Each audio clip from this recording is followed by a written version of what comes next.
Hi students, welcome to NEET Tricks. நம்ம இந்த வீடியோல என்ன பார்க்க போறோம் அப்படின்னா end game for NEET 2024. NEET 2024 exam அன்னைக்கு நம்ம அந்த புக்கை ஃபுல்லா தலை முழுங்கிடணும். என்ன புக்குன்னே சொல்றீங்க? இந்த NCERT புக்கை தலை முழுங்கிடணும். எந்த மீனிங்லனே சொல்றீங்க? திருப்பி நம்ம ரிப்பீட்டோ ரீரிப்பீட்டோ பண்ணக்கூடாது. இந்த வருஷமே நம்மளுக்கு ஏதாச்சும் ஒரு கவர்மெண்ட் மெடிக்கல் காலேஜில் சீட் எடுத்து கண்டிப்பாக நம்ம படிக்கணும். இதுதான் நம்மளோட ஃபர்ஸ்ட் குறிக்கோள். ஓகேவா? அடுத்த வருஷம் ரிப்பீட்டு ரீரிப்பீட்டர் அதெல்லாம் தேவையே கிடையாது. இந்த வருஷமே நம்மளால கிராக் பண்ண முடியும் நீட்டை. ஓகேவா? அந்த ஒரு லட்சியத்தை நோக்கி நம்ம இப்போ போவோம். அதுக்கான சிலபஸ் எல்லாமே நான் ரெடி பண்ணிட்டேன். இதில் நீங்கள் எது பண்ணணும் எது பண்ணக்கூடாது அப்படிங்கிறதையும் டீட்டெயில்டாக நான் தெளிவாக சொல்லிடுறேன். ஓகேவா? வாங்க வீடியோக்குள்ளே போகிறதுக்கு நம்மளோட நீட் ஆப்பர்ட்ரிக் சேனலை சப்ஸ்கிரைப் பண்ணிக்கோங்க. கூடவே இருக்கக்கூடிய பெல் பட்டனை கிளிக் பண்ணிக்கோங்க. அப்போ நம்ம போடக்கூடிய வீடியோ உங்களுக்கு நோட்டிஃபிகேஷனாக வரும். ஃபர்ஸ்ட் ஆஃப் ஆல் நம்மளுக்கான லைக்கை கிளிக் பண்ணிக்கோங்க. ஓகேவா? ஓகே, இப்போ நிறைய பேர் நம்மளோட அஃபீஷியல் ஆப்பை டவுன்லோட் பண்ணாமல் வச்சிருக்கீங்க. அதில் நம்மளுக்கு ஃப்ரீ மெட்டீரியல்ஸ் நம்ம அப்லோட் பண்ணிட்டு இருக்கோம். அதை கிளிக் பண்ணி ஆப்பை டவுன்லோட் பண்ணிக்கோங்க. First of all end game for NEET 2024 நார்மலாக. ஆனால் இப்போ தான் நான் படிக்க போகிறேன். இல்லை நான் படிச்சுட்டேன், பட் எனக்கு எல்லாமே நிறையா மறக்குது. அப்போ நான் இதில் எத்தனை சாப்டர்ஸ் நான் கவர் பண்ணணும்? ஆல்ரெடி பார்த்தீங்கன்னா 98 சாப்டர்லேருந்து 79 சாப்டர்ஸாக நம்மளுக்கு ரெடியூஸ் பண்ணிட்டாங்க என்எம்சி. அப்போ 79 சாப்டர்ஸில் 79 சாப்டர்ஸுமே என்னால் படிக்க முடியாது அப்படின்னாலும் ஒரு 50 சாப்டர்ஸ் மட்டும் தெளிவாக படிச்சிங்கனாலே உங்களால் 580+ கிராஸ் பண்ண முடியும். பட் A to Z அந்த 50 சாப்டரில் எங்கேருந்து கொஷின் கேட்டாலும் உங்களால் சொல்ல முடியும். ஓகேவா? அதுக்கு நீங்கள் ரெடியாக இருக்கீங்கன்னா அந்த 50 சாப்டர்ஸை படிக்க ஸ்டார்ட் பண்ணிடுங்க. இல்லைண்ணே நான் என்ன தான் படித்தாலும் எனக்கு மறக்குது அப்படின்னா நீங்கள் இன்னும் கொஞ்சம் எக்ஸ்ட்ரா சாப்டர்ஸ் படிச்சு தான் ஆகணும். அதையும் நான் இந்த வீடியோவில் நான் தெளிவாக சொல்கிறேன். அப்போ நம்ம சொல்லக்கூடிய அந்த 50 சாப்டர்ஸை படித்தா 580 கிராஸ் பண்ணணும்னு சொல்லியிருந்தோம் தெரியுமா? அந்த 50 சாப்டர்ஸ் எதுன்னு பாருங்கள். பயாலஜியில் 11th பொறுத்தவரையும் யூனிட் 3, யூனிட் 4, யூனிட் 5. அதேமாதிரி 12th பொறுத்தவரையும் யூனிட் 2, யூனிட் 4, யூனிட் 1. இந்த 6 சாப்டர்ஸை நீங்கள் ஃபர்ஸ்ட் கோ த்ரூ பண்ணிருங்க. ஃபர்ஸ்ட் தெளிவாக A to Z எல்லாமே உங்களுக்கு தெரியும் இந்த 6 சாப்டர்ஸ். நெக்ஸ்ட் கெமிஸ்ட்ரியில் பார்த்தீங்கன்னா ஜிஓஜியில் ப்ராக்டிக்கல் கெமிஸ்ட்ரி அண்ட் ஐபேக் very very important. Hydrocarbons, halo alkanes and halo arenes, alcohol, phenols, ether, aldehyde ketones, carboxylic acid, amines, biomolecules, P block 1 and 2, D block and F block elements, periodic classifications and coordination chemistry. இந்த 11 chapters மட்டும் நீங்க first of all தரவு பண்ணுங்க. மிச்ச chapters wait பண்ணுங்க, நம்ம அவசரப்பட வேணாம். ஏன்னா இந்த 11 chapters full high weightage chapters. அது மட்டும் இல்ல, இந்த 11 சாப்டர்ஸ்ல நம்ம எதை கம்ப்ளீட் பண்ணியாச்சு? ஆர்கானிக் ஃபுல்லா கம்ப்ளீட் பண்ணியாச்சு, இன்ஆர்கானிக் கம்ப்ளீட் பண்ணியாச்சு. இந்த 11 சாப்டர் மட்டும் ஃபுல்லா தரவு பண்ணுங்க. தயவு செஞ்சு இந்த 11 சாப்டர் படிக்கிற மூலியமா உங்களுக்கு 130 மார்க்ஸ் உங்க கையில இருக்குன்னு சொல்லி ஆல்ரெடி நம்ம வீடியோ போட்டிருந்தோம். ஓகேவா? அது ஃபுல் அனலைசிஸோட உங்களுக்கு ஒவ்வொரு இயரும் என்னென்ன கொஷின்ஸ் வந்திருக்கு, எவ்வளவு கேட்டிருக்காங்க அப்படிங்கிற ஒரு ப்ரூஃபோடய நம்ம போட்டிருக்கு. ஓகேவா? ஓகே, நெக்ஸ்ட் பிசிக்ஸ்ல பாத்தீங்கன்னா ஆல்ரெடி நம்ம சொன்ன மாதிரி 12th சிலபஸை ஃபுல்லா கவர் பண்ணணும். நிறைய பேர் கமெண்ட் செக்ஷன்ல கேட்டிருக்கீங்க, ஆனா எலக்ட்ரோ கெமிஸ்ட்ரி ரொம்பவே கஷ்டமா இருக்கு, இப்போ நான் என்னதான் பண்றது? தயவு செஞ்சு சொல்றேன், கஷ்டமா இருக்கும் தான். பட் இன்னும் கொஞ்சம் நீங்கள் டீப்பாக ஒரே இடத்துல உட்காந்து படிச்சிங்கன்னா ஈஸியாக முடிச்சிடலாம். அது கஷ்டமே கிடையாது. பட் அதில் என்னன்னா கான்செப்சுவல் கொஷின்ஸ் நிறையா கேட்பாங்க. அந்த கான்செப்டை நீங்கள் புரிஞ்சுக்கிட்டீங்க அப்படின்னா போதுமானது. மற்ற சாப்டர் மாதிரி ஃபார்முலா தெரிஞ்சால் போதுமானது மாதிரி கிடையாது. கான்செப்ட் கொஷின் எனக்கு தெரிஞ்சால் மட்டுமே, கான்செப்ட் புரிஞ்சால் மட்டுமே நீங்கள் அந்த கொஷின் அந்த லெசன்லேருந்து நீங்கள் ஈஸியாக அட்டன் பண்ணலாம்.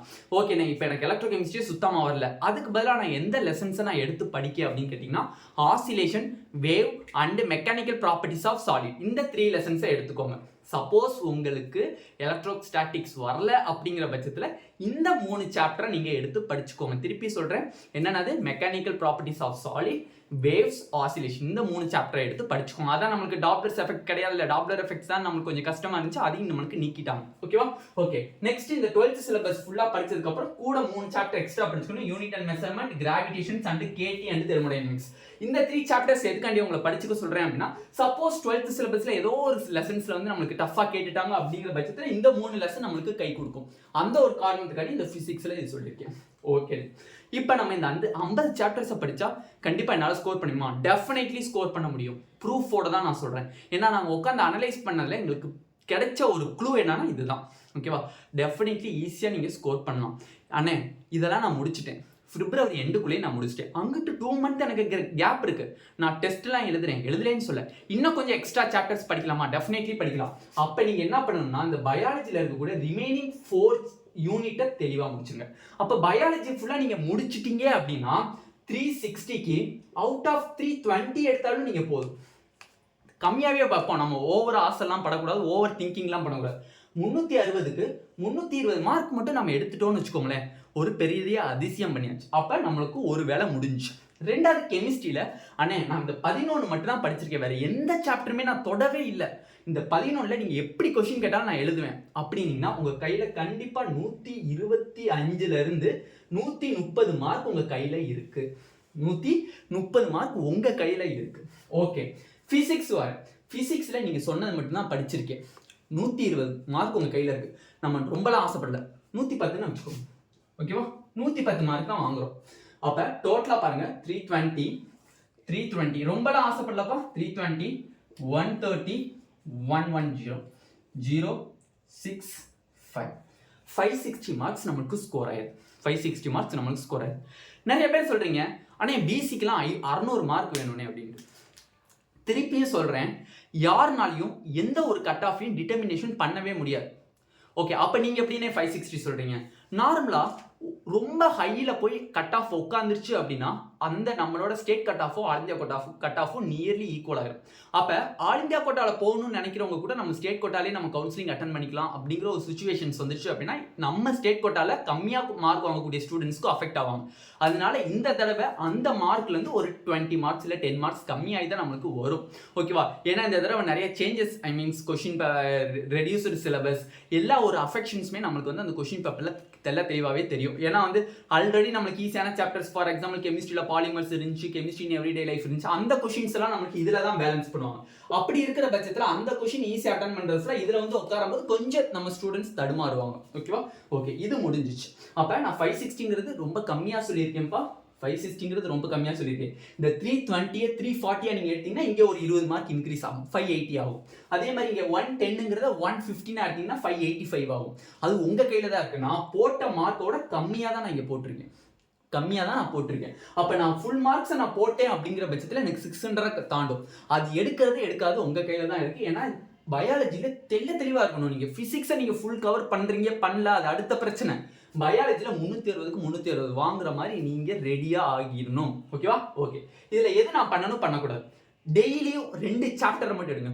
வெறும் 2 சாப்டர் மட்டும் எடுத்து டெய்லி 2 சாப்டர் மட்டும் எடுங்க. அதில் பயாலஜியை கான்ஸ்டன்ட்டாக வச்சுக்கோங்க, ஐ மீன்ஸ் ஸ்டாண்டர்டாக வச்சுக்கோங்க. டெய்லி பயாலஜி படிக்கிற மாதிரி வச்சுக்கோங்க. ஒவ்வொரு நாளைக்கு கெமிஸ்ட்ரி ஃபிசிக்ஸ்னு ஆல்டர்னேட்டிவாக படிக்கிற மாதிரி வச்சுக்கோங்க.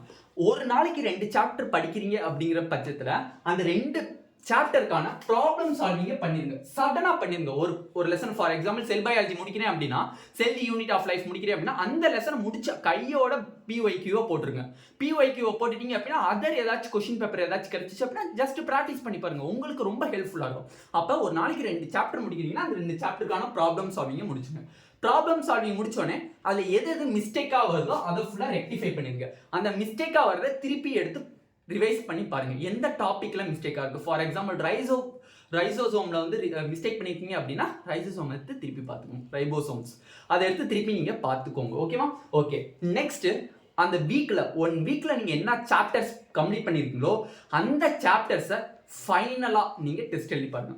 ஃபார் எக்ஸாம்பிள் மண்டேல ஸ்டார்ட் பண்ணி சாட்டர்டே வரையும் கிட்டத்தட்ட ஒரு நாளைக்கு 2ன்னு வச்சோம்னா 12 சாப்டர் நீங்கள் கம்ப்ளீட் பண்ணியிருப்பீங்க. அந்த 12 சாப்டரையும் சண்டே உட்காந்து ஃபுல் ரிவிஷன் பண்ணிட்டு ஒவ்வொரு சண்டேவும் ஈவினிங் 7 to 9 o'clock வரையும் நீங்கள் கண்டிப்பாக டெஸ்ட் எழுதி பார்த்தாலும் அது ஒரு மார்க் டெஸ்ட் மாதிரி வச்சுக்கோங்க. ஒரு 2 hours வச்சுக்கோங்க, ரொம்பலாம் வச்சுக்கோங்க, 2 hours வச்சுக்கோங்க. 12 சாப்டர் ஒரு வாரத்தில் படிக்கக்கூடியதை வீக் எண்டில் கண்டிப்பாக நீங்கள் மார்க் டெஸ்ட் எழுதியே ஆகணும். அப்போதான் உங்களுக்கு அந்த மொத்த சேர்க்க தெரியும். தனித்தனியாக படிச்சுட்டு போனீங்கன்னா ஓகே நம்ம படிச்சாச்சுன்னே இருக்கும். மொத்தம் சேர்த்து படித்தா மட்டும் தான் உங்களால் நீட்டில் போய் அட்டன் பண்ண முடியும். லாஸ்ட் ரிவிஷனுக்கும் கொஞ்சம் ஹெல்ப்ஃபுல்லாக இருக்கும். நெக்ஸ்ட், டோன்ட் திஸ் எதெல்லாம் நீங்கள் பண்ணக்கூடாது. 1 shot வீடியோவை பார்க்குறத தயவு செஞ்சு ஸ்கிப் பண்ணுங்கப்பா. 1 shot வீடியோ பார்க்கவே பார்க்காதீங்க. ஏன்னா வந்து இன்னும் நமக்கு எனஃப் டைம் இருக்கு. இன்னும் ஜான்வரியில் 10 days இருக்கு. அதே மாதிரி அங்கிட்டு பிப்ரவரி ஃபுல்லாக இருக்கு, மார்ச் ஃபுல்லாக இருக்கு, ஏப்ரல் ஃபுல்லாக இருக்கு. தயவு செஞ்சு 1 shot வீடியோவை பார்க்குறத கட் பண்ணிடுங்க. ஆனால் முக்கியமாக ஃபிசிக்ஸ் பார்க்குறேன், ஃபிசிக்ஸுக்கு பாருங்க, நான் பார்க்க வேணான்னு சொல்ல. இப்போ இருக்குது டைம் இருக்கும்போது எதுக்கு நீங்கள் 1 shot வீடியோ பார்க்குறீங்க அப்படிங்கிறதா என்னோட கேள்விக்குறி. 1 shot வீடியோ உங்களுக்கு கை கொடுக்காது, தயவு செஞ்சு திருப்பி சொல்கிறேன். கெமிஸ்ட்ரிக்கெலாம் தயவு செஞ்சு 1 shot வீடியோ கை விட்டுருங்க. வேணாம் 1 shotே பார்க்க வேணாம். ஓகேவா? நிறைய பேர் என்கிட்ட கேட்குறீங்க ஆனால் ஒன் ஷாட் ப்ரிப்பேர் பண்ணித்தாங்க. நான் ப்ரிப்பேர் பண்ணவே மாட்டேன். ஏன்னா வந்து ஒன் ஷாட் வந்து நம்மளுக்கு கை கொடுக்காதுன்னு தெரியும். ஏன்னா அந்த 1 மணி நேரம் 2 மணி நேரத்தில் என்னத்தை நம்ம கற்றுக்க போகிறோம்? ஒன்றுமே கற்றுக்க முடியாது. நம்ம நார்மலாக பார்ட் வீடியோ பார்க்கும்போது நமக்கு நிறைய கொஷின் சால்வ் பண்ணுறதுக்கு தோணும். நீ ஒன் ஷாட்டில் பார்த்தீங்கன்னா 2 கொஷின் ஒவ்வொரு டாப்பிக்கும் போடுவாங்க. அதில் என்ன பிரயோஜனம் இருக்குது? No use. அந்த ஒன் ஷாட் வீடியோ இப்போ கட் பண்ணுங்க. நீங்கள் ஏப்ரலில் தான் நான் ஸ்டேட் போர்ட் படிக்கிறேனே, நான் ஏப்ரலில் தான் படிக்க போகிறேன் நீட்டுக்கே அப்படிங்கிறவங்க ஒன் ஷாட் பாருங்க, நோ ப்ராப்ளம். பட் இப்போ இருந்து நீங்கள் ஒன் ஷாட் பார்க்குறத தவிர்த்துருங்க. நெக்ஸ்ட், மொபைல் ஃபோன், டிவி ஸ்கிப்பு. மொபைல் ஃபோனையும் டிவியும் தூக்கி தூர இருந்துங்க. உங்களோட கனவு வந்து ஸ்டெதஸ்கோப் மாட்டணும், ஒயிட் கோட் போடணும். இதுதான் உங்களோட லட்சியமாக இருக்கணும். ஓப்பனாக சொல்லப்போனால் இதுதான் உங்களோட லவ்வர் மாதிரின்னு வச்சுக்கோங்க. ஓகேவா? சிம்பிளாக சொன்ன போனால் இதுதான் உங்களோடது. ஏன்னா வந்து நார்மலாக பார்த்தீங்க அப்படின்னா அந்த ஸ்டெதஸ்கோப்பையும் அந்த ஒயிட் கோட்டையும் நம்ம போடும்போது நம்மளுக்கு ஒரு ஃபீல், அது வேற லெவல். ஓகேவா? அது ஒரு தனி ஃபீல்னு வச்சுக்கோங்க. அந்த ஃபீல் வரணும் அப்படின்னா கண்டிப்பாக இந்த 3 மாதம் தெளிவாக நீங்கள் பார்த்துக்கோங்க. ரொம்ப ஹார்ட் ஒர்க் போடுங்க. எவ்வளோக்கு எவ்வளோ ஹார்ட் ஒர்க் போகிறீங்களோ அவ்வளோக்கு ரொம்ப நல்லது. ஓவர் திங்கிங், உங்கள் மேலே ஓவர் திங்கிங் வச்சுக்காதீங்க. கான்ஃபிடென்ஸ் இருக்கணும். ஓவர் கான்ஃபிடென்ஸுங்கிறது ஹெட் வெயிட் மாதிரி ஆயிடும். எல்லாமே படிச்சிட்டோம், நமக்கு எல்லாமே தெரியும், எல்லா கொஷின்ஸுமே நம்ம போட்டுருவோம் அப்படிங்கிற மைண்ட் செட்டை ஸ்கிப் பண்ணி ஓரம் கட்டிடுங்க. அது இருக்கவே இருக்கக்கூடாது. அதுவும் நீட் எக்ஸாமில் கண்டிப்பாக இருக்கவே கூடாது. இந்த மாதிரி ஆல் இந்தியா லெவலில் நடக்கக்கூடிய என்ட்ரன்ஸ் எக்ஸாம் எதுலேயுமே இந்த ஓவர் கான்ஃபிடென்ஸ் இருக்கக்கூடாது, ஓவர் திங்கிங் இருக்கக்கூடாது. அதே மாதிரி இன்னைக்கு ஒரு லெசன் எடுக்கிறீங்கன்னா இன்றைக்கே முடிச்சுட்டு தூங்குங்க. அடுத்த நாளைக்கு கொண்டு போகிறது, அடுத்த நாள் ப்ராப்ளம் சால்வ் பண்ணுறோங்கிறத ஸ்கிப் பண்ணிடுங்க. இது வந்து உங்கள் லைஃப்பில் நான் ஒரு முக்கியமாக சொல்லக்கூடிய ஒரு கீவேர்டுன்னு நீங்கள் வச்சுக்கலாம். அதே மாதிரி வீட்டில் நிறைய கஷ்டங்கள் இருக்குண்ணே, வீட்டில் நிறைய ப்ராப்ளம் போகுதுண்ணே அப்படின்லாம் நிறைய பேர் எனக்கு மெசேஜ் பண்ணுறீங்க. தயவு செஞ்சு என்ன சொல்கிறேன்னா, வீட்டு கஷ்டத்தான் தூக்கி ஓரம் வச்சிரு. இன்னும் 3 மாதம் கஷ்டப்பட்டு நீ ஒரு கவர்மெண்ட் மெடிக்கல் காலேஜுக்குள்ள நீ போயிட்டே அப்படின்னா அதே அப்பா அம்மா கஷ்டப்படுறவங்க முன்னாடி சந்தோஷப்படுவாங்க. அது உனக்கு வேணுமா, இல்லை இப்போ கஷ்டப்பட்டு நீ ஃபீல் பண்ணுறது உனக்கு வேணுமாங்கிறது நீ தான் முடிவு பண்ணிக்கணும். ஓகேவா? அப்போ எண்ட் கேம் ஃபார் நீட் 2020. இந்த 2024 இந்த நீட்டை நம்ம தலைமுடிக்கிட்டு கவர்மெண்ட் மெடிக்கல் காலேஜுக்குள்ளே போகணும். ஓகேவா? அதை மட்டும் மறந்துடாதீங்க. திருப்பி ரீரிப்பீட்டர் போகிறதுக்கு நீங்கள் இடம் கொடுக்கவே கூடாது. இந்த வருஷமே ஒரு கவர்மெண்ட் மெடிக்கல் காலேஜை நீங்கள் வாங்கணும். ஓகேவா? ஓகே, இந்த வீடியோ உங்களுக்கு பிடிச்சிருந்துச்சு அப்படின்னா நம்மளோட நீட் ஆப்பர்டிக் சேனலை சப்ஸ்கிரைப் பண்ணிக்கோங்க. கூடவே இருக்கக்கூடிய பெல் பட்டனை கிளிக் பண்ணிக்கோங்க. அப்போ நம்ம போடக்கூடிய வீடியோ உங்களுக்கு நோட்டிஃபிகேஷன் ஆகும். உங்கள் ஃப்ரெண்ட்ஸ் எல்லாத்துக்குமே ஷேர் பண்ணிக்கோங்க. ஏன்னா அவங்களுக்கும் இது நிறையா போய் சேரணும், ஸ்ப்ரெட் ஆகணும். ஏன்னா அப்போ தான் அவங்களுக்கு ஒரு கெஸ்ஸிங் கிடைக்கும். ஓகேவா? Thank you students.